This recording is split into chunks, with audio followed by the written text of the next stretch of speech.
जी बिस्मिल्लाहिर्रहमानिर्रहीम। अस्सलाम वालेकुम डियर स्टूडेंट्स। आज हमारा लेक्चर जो है कंटिन्यूटी में अगर हम पढ़ें तो लास्ट टाइम हमने डिस्कस किया था ऑक्साइड्स ऑफ पीरियड 3 एलिमेंट्स, लेकिन आज हम क्लोराइड्स की बात करेंगे। और लास्ट लेक्चर चूँकि थोड़ा सा लेंथी भी था और बहुत डिटेल में भी था, उम्मीद है कि वो आपको बहुत ज़्यादा अच्छा समझ भी आ चुका होगा। आज भी कोशिश करेंगे कि डिटेल के साथ सारी बात जो है वो आपको क्लियर की जाए। ऑल्दो कि ये लेंथी लेक्चर्स हैं, ज़्यादा टाइम लग रहा है, लेकिन आप इसको डाउनलोड करके बार बार सुने तो उससे जो है वो बहुत सारी चीज़ें आपको बार बार सुनने में जो है वो क्लियर हो जाएंगी। मूविंग टूवर्ड्स द पॉइंट, आपके पास बेटे सबसे पहली बात जो है वो हम देखेंगे यहाँ पर chlorides of period 3 elements. Chlorides कौन से होते हैं वो मैं यहाँ पे लिखता चला जाऊँगा, उनकी प्रॉपर्टीज़ क्या हैं वो यहाँ पे आ जाएंगी, और ये किस तरह से पार्टिसिपेट करते हैं डिफरेंट रिएक्शंस में वो मैं यहाँ लिख दूँगा आपकी आसानी के लिए, जैसे मैंने लास्ट टाइम किया था। इस दफ़ा फिर से मैं आपको जो है वो यहाँ पर क्लोराइड्स के फार्मूला दे देता हूँ। पीरियड 3 क्लोराइड्स में आपके पास सोडियम क्लोराइड है, इसी तरह अगर मैग्नीशियम हो तो मैग्नीशियम क्लोराइड है, आपके पास बेटे एलुमिनियम क्लोराइड है, आपके पास सिलिकॉन क्लोराइड है SiCl4। फॉस्फोरस के केस में हमने दो क्लोराइड्स पढ़े थे, एक PCl3 पढ़ा था और एक PCl5 पढ़ा था, और एक आखिरी क्लोराइड जिसके बारे में मैंने आपसे कहा था कि ये ईविल स्मेलिंग लिक्विड है, S2Cl2 सल्फ़र क्लोराइड या डाईसल्फ़र डाईक्लोराइड, ये सबसे लास्ट में होगा। अच्छा जी बेटा, स्टार्ट लेते हैं। सबसे पहले बात ये है कि आपके पास सोडियम क्लोराइड है, और सोडियम क्लोराइड जो मेन प्रॉपर्टी है ये आपके पास है आयोनिक। बेटे आपके पास मैं पॉइंट्स में लिखता जाऊंगा, कोशिश करूंगा कि ये आपको पॉइंट्स सारे के सारे क्लियर होते जाएं। ये आयोनिक सॉलिड है, आम तौर पर ये नॉन कंडक्टर ऑफ इलेक्ट्रिसिटी होता है in solid state, non conductor in solid. इसी तरह आपके पास बेटा इसकी एक प्रॉपर्टी क्या है कि इट सिंपली डिज़ोल्व्स इन वाटर। एक प्रॉपर्टी क्या है कि ये आपके पास आम तौर पर न्यूट्रल सोल्यूशन प्रोड्यूस करता है, यानी अगर हम इसको वाटर में डिज़ोल्व कर लें तो ना तो ये एसिडिक होता है ना ही ये बेसिक होता है। इसकी pH आलमोस्ट आपके पास जो है वो 7 रहती है। ठीक है जी, इसके बारे में मज़ीद कुछ डिटेल्स आपको अवेलेबल होंगी, वो इसके स्ट्रक्चर के हिसाब से हैं, वो आपने लास्ट ईयर देख लिया था, उसको मैं सिंपली यहाँ ड्रॉ कर देता हूँ। आपने ये देखा था कि ये एक क्यूबिकल स्ट्रक्चर की फॉर्म में होते हैं, और इस क्यूबिकल स्ट्रक्चर में ऑपोजिटली चार्ज आयन, लाइक अगर ये पॉजिटिव है तो ये सोडियम होगा, और लाइक अगर ये सॉलिड सर्कल ड्रॉ कर रहा हूँ तो ये क्लोरीन होगा। हमने ये पढ़ा था कि हमारे पास एक सॉलिड और एक हॉलो स्फीयर अल्टरनेट पोजीशन पे एक दूसरे के साथ अरेंज होते हैं। इस तरह से हमने इसका स्ट्रक्चर लास्ट टाइम डिस्कस किया था। इसके रिएक्शंस जो हैं सिंपल हैं। अगर आप सोडियम क्लोराइड को वाटर में डिज़ोल्व करें तो बेटे मैंने कहा कि ये सिंपली आपके पास आयोनाइज होगा, Na पॉजिटिव आयन या Cl नेगेटिव आयन बन जाएंगे। ये वाला रिएक्शन भी लिखा जा सकता है, और आप इसके लिए यूँ भी लिख सकते हैं कि अगर सोडियम क्लोराइड रिएक्शन करके वाटर से प्रोडक्ट बनाए तो सोडियम हाइड्रोक्साइड और HCl आपको हासिल हो सकता है।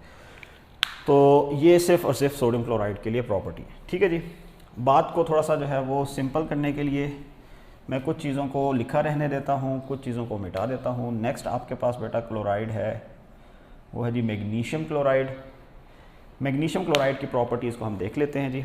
मैग्नीशियम क्लोराइड एक आयोनिक सॉलिड है, जैसा कि मैंने आपको पहले सोडियम क्लोराइड के बारे में कहा। Magnesium chloride non conductor of electricity है सॉलिड स्टेट में। चूँकि ये भी आयोनिक है तो आयंस टाइटली अटैच्ड होते हैं, इनकी फोर्सेस स्ट्रॉन्ग होती हैं, लिहाजा ये आमतौर पर इलेक्ट्रिसिटी कंडक्ट नहीं करते, सिंपली डिज़ोल्व कर सकता है इन वाटर में। लेकिन यहाँ पर आपके पास प्रॉपर्टी चेंज हो जाएगी। प्रॉपर्टी चेंज कैसे होगी?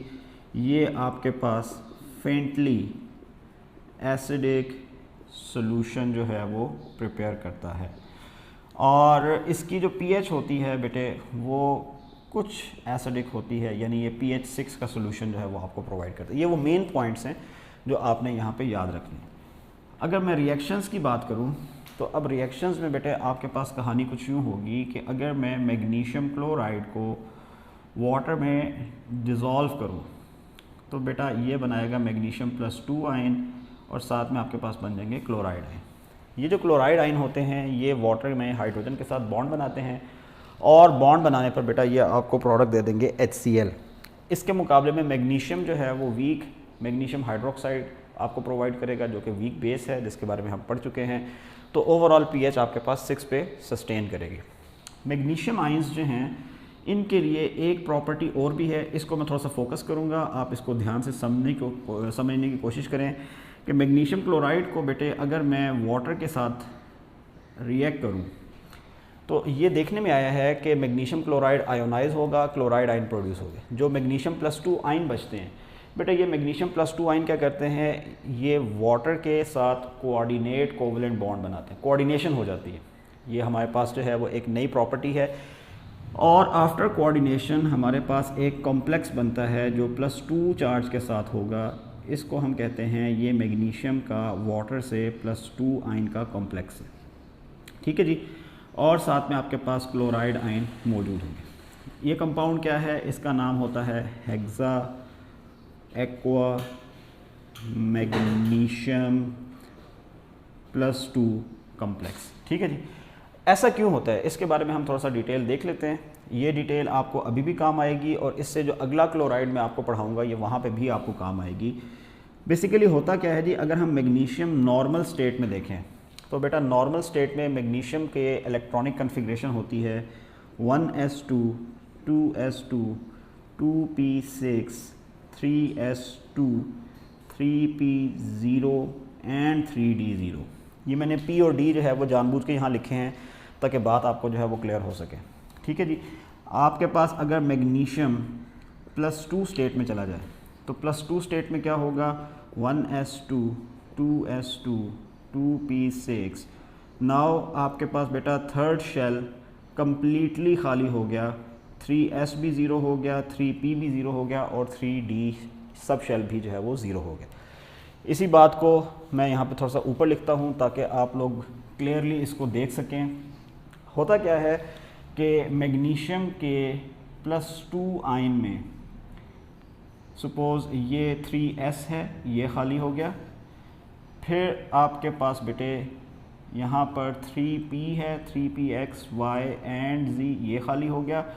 वैसे तो d में बहुत सारे शेल्स होते हैं लेकिन हम अपनी रिक्वायरमेंट के हिसाब से 3d xy लिख लेते हैं और 3d yz यहाँ पे लिख लेते हैं। ये एम्प्टी सब शेल्स जो हैं ये अलाउ करते हैं वाटर मॉलिक्यूल को कि वो अपना लोन पेयर डोनेट कर दें। किसको डोनेट कर दें, इस वैलेंस इलेक्ट्रॉन को, वैलेंस सब शेल को जो है वो डोनेट कर दें। अब ये खाली या एम्प्टी ऑर्बिटल्स क्या करते हैं, उन इलेक्ट्रॉन्स को अकोमोडेट करते रहते हैं, कोऑर्डिनेट बॉन्ड बनता है, ठीक है। इस कोऑर्डिनेशन का फ़ायदा क्या होता है जी, आपके पास एक कॉम्प्लेक्स बन जाता है, वाटर मॉलिक्यूल का लोन पेयर अपने आप को यहाँ पे एडजस्ट करेगा, ये लोन पेयर ऑक्सीजन से जो है वो डिलीवर करेंगे। इसी तरह एक लोन पेयर यहाँ पे, एक यहाँ पे, एक यहाँ पे, ठीक है जी। 3 वाटर मॉलिक्यूल यहाँ p सब शेल के हिसाब से अरेंज हो जाएंगे और इसी तरह ये लोन पेयर और लोन पेयर यहाँ पे आपके पास 2 वाटर मॉलिक्यूल यहाँ अरेंज हो जाएंगे। तो टोटल कितने वाटर मॉलिक्यूल होंगे आपके पास, ये टोटल काउंट कर लें तो 6 वाटर मॉलिक्यूल अवेलेबल है। कॉम्प्लेक्स का नाम क्या होगा, हेक्सा एक्वा मैग्नीशियम +2 कॉम्प्लेक्स, ठीक है। तो ये वाली बात आपने याद रखनी है। आम तौर पर रिएक्शन याद रखा जाता है, ये डिटेल सिर्फ आपकी अपनी सहूलत के लिए, आपकी आसानी के लिए मैंने यहाँ पे एक्सप्लेन की है। पेपर में अगर डिमांड किया जाएगा तो पेपर में आपसे सिर्फ रिएक्शन डिमांड किया जाएगा, इस डिटेल को देने की ज़रूरत नहीं है। अपनी अंडरस्टैंडिंग के लिए आपने याद रखना है कि असल में वैलेंस शेल जब खाली हो जाएगा तो एम्प्टी सब शेल्स जो होते हैं they can easily accommodate lone pairs of water और कोऑर्डिनेशन होती है जिसकी वजह से आपके पास 6 वाटर मॉलिक्यूल कम्प्लेक्स का हिस्सा बन जाते हैं, ठीक है। ओके, नेक्स्ट वन, तीसरा जो है आपके पास बेटा ये है जी एल्यूमिनियम क्लोराइड AlCl3। और एल्यूमिनियम क्लोराइड के बारे में हमारे पास जो प्रॉपर्टी है ये है जी पॉलीमेरिक। पॉलीमेरिक का वर्ड आपने इससे पहले पिछले लेक्चर्स में सुना होगा, जब हम क्लोराइड्स की बात कर रहे थे तो मैंने स्पेशली पॉलीमेरिक क्लोराइड का जिक्र वहाँ पे किया था। ये क्या होता है इसकी हम डिटेल आज देख लेते हैं।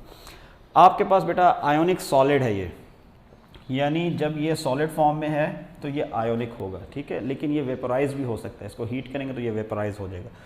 नॉन कंडक्टर है सॉलिड स्टेट में, और अगर ये वेपराइज होगा तो वेपर्स की स्टेट में भी ये नॉन कंडक्टर। इसकी प्रॉपर्टी बड़ी यूनिक है।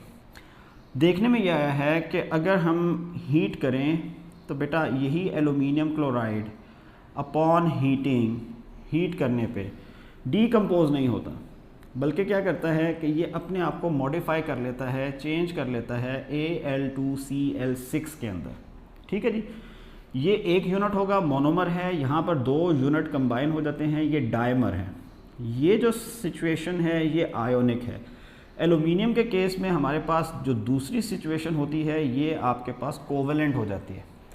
आयोनिक में इलेक्ट्रॉन्स जो होते हैं ये टाइटली होल्ड पे होते हैं, लिहाजा नॉन कंडक्टर है। कोवेलेंट में शेयरिंग हो जाती है, तो उस शेयरिंग की वजह से क्या होता है कि ये भी इलेक्ट्रिसिटी कंडक्ट नहीं कर सकता, तो फ्री इलेक्ट्रॉन्स अवेलेबल नहीं है। बेसिकली होता क्या है कि अगर मैं इसकी डायग्राम ड्रॉ करूं, आपके पास बेटा 1, 2 और 3 क्लोरीन है। अगर ये क्लोरीन यहाँ पर अटैच्ड है, इसी तरह इसके करीब आपके पास बेटा 1, 2 और 3 क्लोरीन है। ठीक है, क्या होगा कि हीट करने पे यहाँ से क्लोरीन अपना लोन पेयर प्रोड्यूस करेगा और वो लोन पेयर शेयर कर लिया जाएगा किसके साथ, एलुमिनियम के साथ। ऑन द अदर हैंड ये वाला क्लोरीन अपना लोन पेयर शेयर कर लेगा किसके साथ, एलुमिनियम के साथ। ये फिनोमेना आपके पास left and right as it is जो है वो चलता जाता है और पॉलीमर स्ट्रक्चर बनता है। अब क्वेश्चन ये है कि सर ज़रूरत क्या है कि इस क्लोरीन से इलेक्ट्रॉन इस एलुमिनियम को दिए जाएँ। एज़ यू नो आपके पास क्लोरीन बिलोंग करता है एक इलेक्ट्रॉन डेफिशिएंट फैमिली से, कि अगर क्लोरीन सारे के सारे इलेक्ट्रॉन यूटिलाइज कर ले तो इलेक्ट्रॉन यूटिलाइज करने के बावजूद it has ability to gain a pair of electron. तो आपके पास बेटा ये इलेक्ट्रॉन डेफिशिएंट है, पेयर ऑफ इलेक्ट्रॉन अकोमोडेट कर सकता है। उसी सिचुएशन का फ़ायदा उठाया जाता है और एक कोऑर्डिनेट बॉन्ड बनाया जाता है जिसमें लोन पेयर एलुमिनियम को देते हैं। तो जब एलुमिनियम इलेक्ट्रॉन गेन करेगा तो इसका ऑक्टेट भी पूरा हो जाएगा और कोऑर्डिनेट बॉन्ड की वजह से क्लोरीन जो है वो अपना ऑक्टेट लूज़ नहीं करेगा। तो ये सारी प्रॉपर्टी आपके पास जो है बेटा यहाँ पे। इसकी अगर सोल्यूशन की कंडीशन देखी जाए तो सोल्यूशन जो है बेटा ये भी आपके पास जो है अगेन सेम वही फेंटली एसिडिक सोल्यूशन होता है, और एसिडिक सोल्यूशन में अगेन HCl की जो है वो आपके पास फॉर्मेशन हो सकती है। अगर मैं इसके रिएक्शंस को देखूं बेटा, तो जो चीज़ मैंने आपको मैग्नीशियम के लिए एक्सप्लेन की है सेम वही चीज़ आप यहाँ पर क्लोरीन के लिए भी जो है वो एलुमिनियम के लिए भी जो है वो आप डिस्कस कर सकते हैं। ये दोनों बातें सेम हैं। यानी एलुमिनियम क्लोराइड जो है अगर हम इसको वाटर के साथ कंबाइन करेंगे तो वाटर इसको डिज़ोल्व करने की बजाय आपके पास एक कॉम्प्लेक्स दे देगा जिसमें +3 चार्ज का कॉम्प्लेक्स होगा अलॉन्ग विद 3 क्लोराइड आयंस। तो आपके पास बेटा वहाँ था हेक्सा एक्वा मैग्नीशियम कॉम्प्लेक्स, यहाँ पे आपके पास बन जाएगा हेक्सा एक्वा एलुमिनियम +3 कॉम्प्लेक्स। ठीक है जी, और इसमें भी सेम वही कंडीशन है। मैं इसको रिपीट कर देता हूँ। होता क्या है कि एलुमिनियम नॉर्मल स्टेट में 1s2 2s2 2p6 3s2 3p1 and 3d0, और अगर +3 स्टेट में आ जाए तो बेटा 1s2 2s2 2p6 3s 3p and 3d ये तीनों जो हैं वो खाली हो जाएंगे। तो होगा क्या कि +3 स्टेट में एलुमिनियम आपके पास इन ऑर्बिटल्स को जो मैंने लास्ट टाइम लिखे थे 3s 3px 3py 3pz 3dxy और 3dyz इनको यूटिलाइज़ करेगा।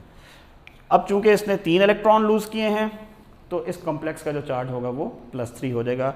ऑर्बिटल्स वही रहेंगे, उन ऑर्बिटल्स में 6 वाटर मॉलिक्यूल्स क्या करेंगे, अपना लोन पेयर या इलेक्ट्रॉन पेयर अरेंज कर लेंगे। ठीक है जी, यहाँ तक हमारे पास जो है वो एलुमिनियम हो गया। नेक्स्ट वन, अब बात जो है वो हमारी बदलती जाएगी। जैसे ही हम मेटालॉइड से शिफ्ट करेंगे नॉन मेटल्स की तरफ तो हमारे पास बेटा नेक्स्ट क्लोराइड बनेगा सिलिकॉन टेट्राक्लोराइड, और इसकी जो प्रॉपर्टी है बेटा ये कोवेलेंट इन नेचर है। ठीक है जी, ये जो कोवेलेंट क्लोराइड है ये लिक्विड होता है एट रूम टेम्परेचर। ठीक है, फोर्सेस ऑफ अट्रैक्शन वीक हैं और इन वीक फोर्सेस ऑफ अट्रैक्शन को हम नाम दे देते हैं वैन डर वाल फोर्सेस। तो वैन डर वाल फोर्सेस की वजह से ये आपके पास जो है वो लिक्विड फॉर्म में है। फिर इसकी एक प्रॉपर्टी जो कंडक्शन ऑफ इलेक्ट्रिसिटी के हिसाब से है कि ये नॉन कंडक्टर है, और आप लोगों को ये बखूबी मालूम है कि जितने कोवेलेंट कंपाउंड्स होते हैं वो आम तौर पर नॉन कंडक्टर होते हैं। इलेक्ट्रॉन शेयर करते हैं तो शेयरिंग की वजह से इनके लिए इलेक्ट्रिसिटी कंडक्ट करना पॉसिबल नहीं है, फ्री इलेक्ट्रॉन्स अवेलेबल ना होने की वजह से ये नॉन कंडक्टर ऑफ इलेक्ट्रिसिटी होंगे। ठीक है जी। इसके अलावा आपके पास एक जो यूनिक प्रॉपर्टी है फॉर सिलिकॉन टेट्राक्लोराइड कि ये मॉइस्ट एयर के अंदर फ्यूम करता है, यानी अगर आप इसको मॉइस्ट एयर के अंदर रख दें तो मॉइस्चर इन एयर रिएक्शन करता है सिलिकॉन टेट्राक्लोराइड से और धुएं से उठना शुरू हो जाते हैं सरफेस ऑफ सिलिकॉन टेट्राक्लोराइड से। मोस्टली जो फ्यूम्स होते हैं वो रिप्रेजेंट कर रहे होते हैं HCl गैस को। कैसे होता है हम इसका रिएक्शन देख लेते हैं, उस रिएक्शन से ये सारी कहानी जो है वो हमें क्लियर हो जाएगी। ठीक है, मैं इस आखिरी पॉइंट को थोड़ा सा और एक्सप्लेन करूँगा, पहले हम रिएक्शन देख लेते हैं। रिएक्शन क्या है, बहुत ही आसान। अगर सिलिकॉन टेट्राक्लोराइड रिएक्ट कर दे वाटर के साथ तो बेटे आपके पास जो कंपाउंड बनेगा वो होगा जी सिलिकॉन डाइऑक्साइड, और साथ में आपके पास जो प्रोडक्ट बनेगा वो होगा HCl। ये जो HCl है ये फ्यूम की शक्ल में रिमूव होता है।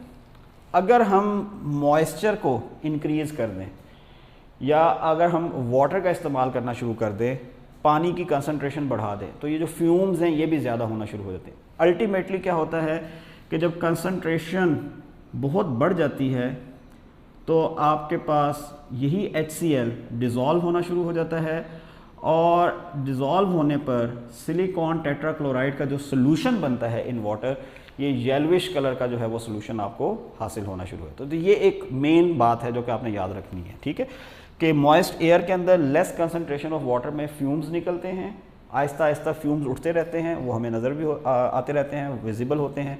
कंसंट्रेशन बढ़ाएंगे तो फ्यूम्स और डेंस हो जाएंगे, और अगर कंटेनर के अंदर पानी ज़्यादा है और HCl को एस्केप नहीं होने दिया जा रहा तो वो HCl क्या करेगा, उस वाटर में आहिस्ता आहिस्ता डिज़ोल्व होना शुरू हो जाएगा। सिलिकॉन डाइऑक्साइड वाटर में डिज़ोल्व नहीं होता, ये ऑक्साइड की प्रॉपर्टीज़ में हम पढ़ चुके हैं। जैसे HCl ज़्यादा से ज़्यादा डिज़ोल्व होगा हमारे पास सोल्यूशन का कलर चेंज होना शुरू हो जाएगा, येलोविश कलर सोल्यूशन जो है वो हमें हासिल होना शुरू हो जाएगा। ठीक है जनाब, यहाँ तक बात समझ में आ गई आप लोगों को। नेक्स्ट देखते हैं जी, कोवेलेंट क्लोराइड्स की प्रॉपर्टीज़ में आपके पास नेक्स्ट जो क्लोराइड बेटा वो है PCl3 फॉस्फोरस ट्राइक्लोराइड, और अगेन ये एक कोवेलेंट क्लोराइड। प्रॉपर्टीज़ क्या हैं जिसकी, ये आपके पास लिक्विड है एट रूम टेम्परेचर, जैसा मैंने पहले लिखा ये आपके पास weak van der Waals forces की वजह से अपने आप को जो है वो अरेंज किए होता है।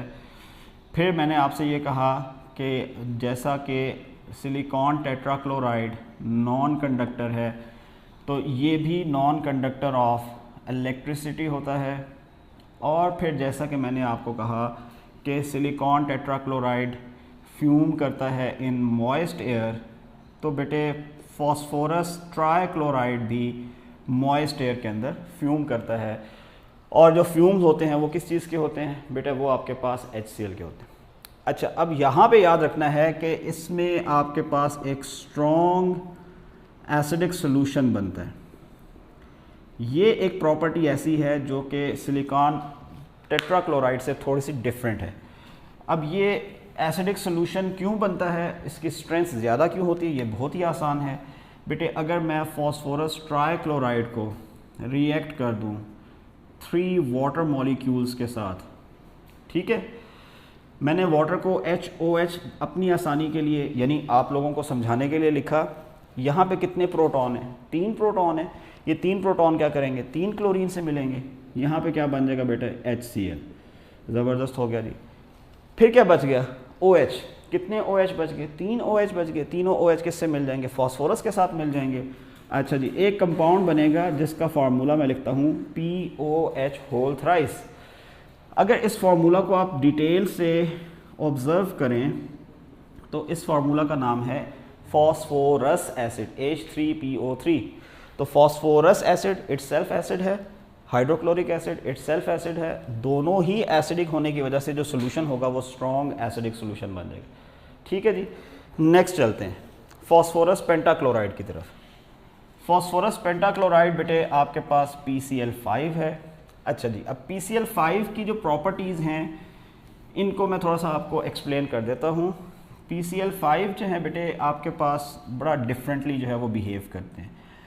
आम तौर पर PCl5 सॉलिड है, PCl3 लिक्विड है, लेकिन PCl5 सॉलिड है।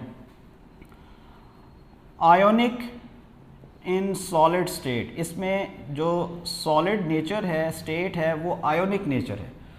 अगर हीट करके इसको लिक्विफाई कर दें, इसको फ्यूज़ करें, तो फ्यूज़ करने में बेटा ये आयोनिक से कोवलेंट हो जाएगा। ये आयोनिक कैसे है उसको मैं एक्सप्लेन करता हूँ। फिर इसका एक और बिहेवियर जो हमने इससे पहले पढ़ा वही है कि ये नॉन कंडक्टर ऑफ इलेक्ट्रिसिटी हो गए। मैं इस पॉइंट को एक्सप्लेन करता हूँ कि ये सॉलिड क्या है और सॉलिड जो है वो आयोनिक स्टेट में एग्जिस्ट कैसे करते हैं। देखें जी, बात ये है कि अगर मैं PCl5 को ड्रॉ करूँ तो PCl5 आपके पास इस किस्म की शेप में होगा, जैसे आपने लास्ट ईयर VSCPR में पढ़ा था, ये ट्रायगोनल बायपिरामिडल शेप में। ठीक है जी, ये PCl5 अपने ही जैसे एक और PCl5 के साथ जो है वो इंटरेक्ट करेगा। दोनों फॉस्फोरस जो नेबर में हैं, they agree to shift one chlorine from one phosphorus to other. अगर एक क्लोरीन दूसरे की तरफ शिफ्ट कर जाए तो रिमेनिंग क्या बचेगा? एक साइड पे फॉस्फोरस 4 क्लोरीन के साथ बॉन्डेड होगा और इस पे चार्ज आ जाएगा पॉजिटिव। लेट्स से कि मैं आपको कहता हूँ कि ये वाला क्लोरीन इधर चला गया, तो ये अपने सारे इलेक्ट्रॉन गेन करके यहाँ से बॉन्ड ब्रेक करके इस फॉस्फोरस के पास चला जाएगा। यहाँ पे इलेक्ट्रॉन लेस हो जाएंगे, एक इलेक्ट्रॉन कम होने से चार्ज आ जाएगा पॉजिटिव। दूसरी तरफ फॉस्फोरस यहाँ अपनी बॉन्डिंग को अरेंज करेगा और 5 की बजाय अब की बार यहाँ पर 6 क्लोरीन अटैच हो जाएंगे, चार्ज आ जाएगा इस पर नेगेटिव। ये नेगेटिव कहाँ से आया है? ये वो क्लोरीन है जो अपने साथ इलेक्ट्रॉन लेकर शिफ्ट हुआ है। तो बेटा कंडीशन ये बनेगी कि ये ट्रायगोनल बायपिरामिडल शेप जो है अपने आप को चेंज कर लेगी इनटू टेट्राहेड्रल, और दूसरी शेप का नाम है ऑक्टाहेड्रल। ये जो टेट्राहेड्रल एंड ऑक्टाहेड्रल आपके पास अरेंजमेंट्स हैं, इनके ऑपोजिट चार्जेस एक दूसरे को अट्रैक्ट करेंगे। इस फोर्स ऑफ अट्रैक्शन से आयोनिक प्रॉपर्टीज़ आएंगी और फोर्सेस ऑफ अट्रैक्शन की वजह से जो PCl5 है वो चेंज हो जाएगा in the form of solid state. इसके अगर रिएक्शंस देखे जाए बेटा तो ये रिएक्शंस भी बहुत ही इंटरेस्टिंग हैं। PCl5 वाटर से रिएक्शन करता है in different condition. Cold state में भी ये रिएक्शन करता है और बेटा ये हॉट स्टेट में भी आपके पास जो है वो रिएक्शन करता है।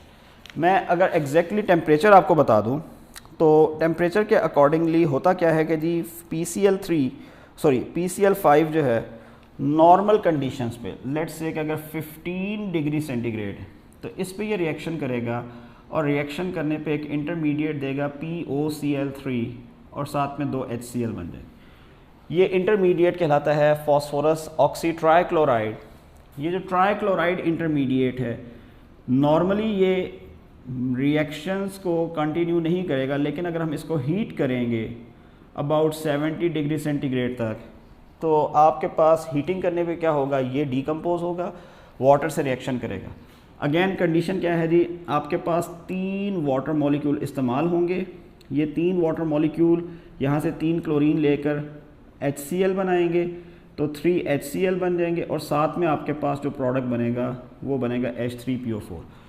अच्छा, अब थोड़ा सा इसको मैं ब्रीफ कर देता हूँ, जगह की कमी की वजह से वहाँ पे मैंने नहीं लिखा। फ़िलहाल आपके पास ये 2 प्रोडक्ट हैं, HCl हाइड्रोक्लोरिक एसिड और फॉस्फोरिक एसिड।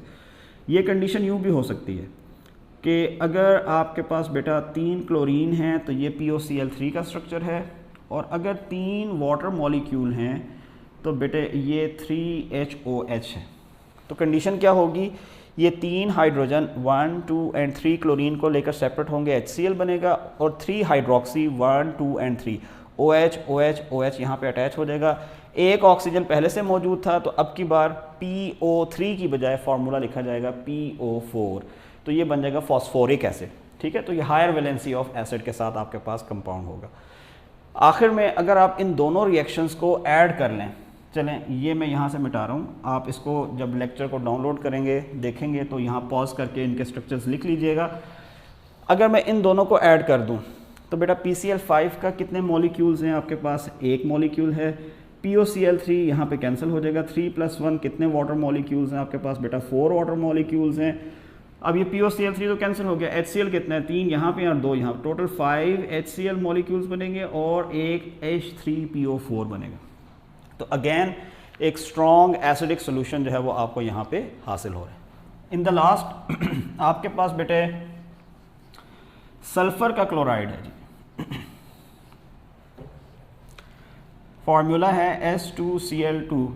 अगेन ये कोवलेंट कंपाउंड है।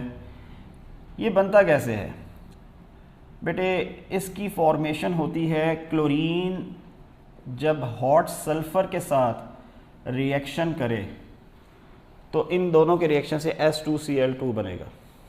ये आपके पास लिक्विड स्टेट में होता है और ये ऑरेंज कलर का होता है और इसकी एक प्रॉपर्टी जो है ये स्मेली होता है, ठीक है। इसको कहते हैं evil smelling liquid. Evil smelling liquid का मतलब ये है कि ये बहुत ही डेंजरस किस्म के, डिफरेंट किस्म के जो है वो प्रोडक्ट्स जो है वो आपको दे सकते हैं। मैं बेसिक प्रॉपर्टीज़ में आपको ये बता देता हूँ कि ये एक नॉन कंडक्टर ऑफ इलेक्ट्रिसिटी भी है। चले हम इसका रिएक्शन भी देख लेते हैं। अच्छा हाँ, इसका अगर हम स्ट्रक्चर देखें तो बेटा इसका स्ट्रक्चर भी बड़ा यूनिक है और ये एक ऐसा यूनिक स्ट्रक्चर है कि जिसमें परमानेंट डायपोल अवेलेबल होता है between sulphur and chlorine. Sulphur जो है वो सेंटर में मौजूद है, एक क्लोरीन डाउनवर्ड होता है और एक क्लोरीन आपके पास जो है वो अपवर्ड मौजूद होता है। तो ये आप अपोजिट डायरेक्शंस में जो है वो आपके पास अरेंज्ड होते हैं। अगर मैं इसका रिएक्शन देखूं तो इसके रिएक्शन में टिपिकली बुक में तो कोई रिएक्शन नहीं दिया गया, लेकिन साइंटिस्ट जो हैं उन्होंने ऑब्ज़र्व किया है।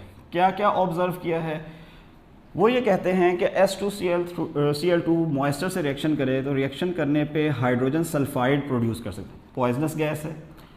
वो ये कहते हैं कि चांस है कि हाइड्रोजन और क्लोरीन मिल जाए तो HCl प्रोड्यूस हो सकता है।